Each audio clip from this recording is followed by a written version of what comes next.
جب تمہیں اس کے ہر چیز پر قادر ہونے پر یقین ہے تو اپنی دعاؤں کی قبولیت پر بھی یقین رکھو، بے شک وہ اپنے بندوں سے بہت پیار کرتا ہے۔ دعاؤں سے فوراً معجزے نہیں ہو جاتے، دعائیں آہستہ آہستہ تمہارے لیے اسباب بناتی ہے اور پھر تمہیں اس مقام تک لے کر جاتی ہے جہاں معجزے ہونے ہوتے ہیں، جہاں تمہارے یقین کے سامنے تمہارا نصیب بھی گھٹنے ٹیک دیتا ہے اور اللہ کن فرما دیتا ہے۔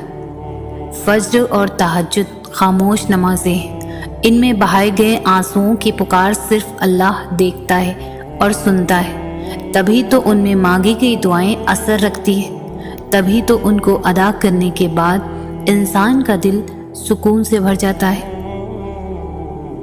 جو دعائیں تمہیں اتنی پیاری ہوتی ہیں نا، انہیں مانگنے کا انداز بھی بہت پیارا ہونا چاہیے، اتنا پیارا کہ اللہ پہلی بار میں ہی ان پر کن کہہ دے۔ اور پتہ ہے اللہ کو اتنا پیارا انداز کس کا لگتا ہے؟ تہجد پڑھنے والوں کا۔ آپ کو جو چاہیے، اگر آپ نے اسے اللہ سے تہجد میں نہیں مانگا تو کیا مانگا؟ اللہ ہے کسی بھی وقت معجزے بھیج سکتا ہے۔ مایوس وہ ہوتے ہیں جن کو رب پر یقین نہیں ہوتا، مایوس وہ ہوتا ہے جس کا ایمان کمزور ہوتا ہے، مایوس وہ ہوتے ہیں جو ڈر جاتے ہیں دنیا سے۔ سنو، تم ایسے لوگوں میں شامل نہ ہونا۔ ہمیشہ اس بات کو یاد رکھنا، تمہاری مصیبتوں سے تمہارا رب بہت بڑا ہے۔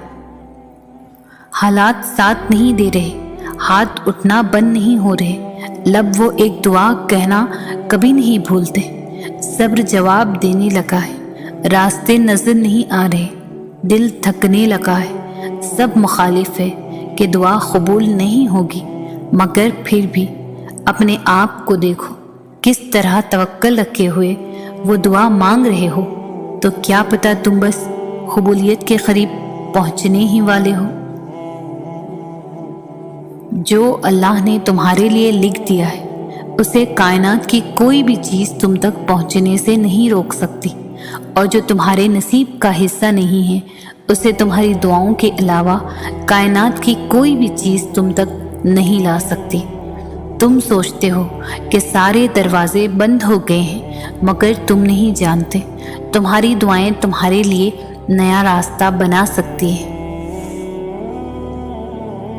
اللہ تاخیر اس لیے نہیں کر رہا کہ تم مایوس ہو جاؤ، بلکہ وہ تاخیر اس لیے کر رہا ہے کہ جب اس چیز کو تمہارے نصیب کا حصہ بنایا جائے تو تمہاری تڑپ خوشی کے آنسوؤں میں تبدیل ہو جائے۔ قرآن کہتا ہے، دلوں کے حال تم سے بہتر تمہارا اللہ جانتا ہے۔ تمہارے خاموش سجدے اور تمہاری ان کہی باتیں خدا کے ہاں بہت خاص مقام رکھتی ہیں۔ کچھ چیزیں نصیب کا حصہ بھی نہیں ہوتی، پر تمہارا صبر اور تمہارا یقین تمہیں اس منزل تک لے کر جاتا ہے جہاں کن ہوتا ہے، اور اللہ فرماتا ہے، تم صبر کی انتہا کر دو، میں معجزوں کی انتہا کر دوں گا۔ دعاؤں سے تقدیر کے رخ موڑ دیے جاتے ہیں، تم خالی ہاتھ کبھی نہیں لوٹائے جاؤ گے، بلکہ تمہاری تڑپ اور تمہارا یقین تمہیں کن کی منزل تک لے کر جاتے ہیں، ایسی منزل جہاں صرف معجزے ہوتے ہیں۔ یقیناً وہ وقت بہت ہی قریب ہے کہ جب تمہارا رب تمہیں خوش کرنے میں کوئی کسر نہیں چھوڑے گا، بالکل ویسے ہی جیسے کہ تم نے اس کی رضا کے لیے اپنی خواہشات کو قربان کرتے ہوئے اپنے صبر سے اسے راضی کرنے میں کوئی کسر نہیں چھوڑی۔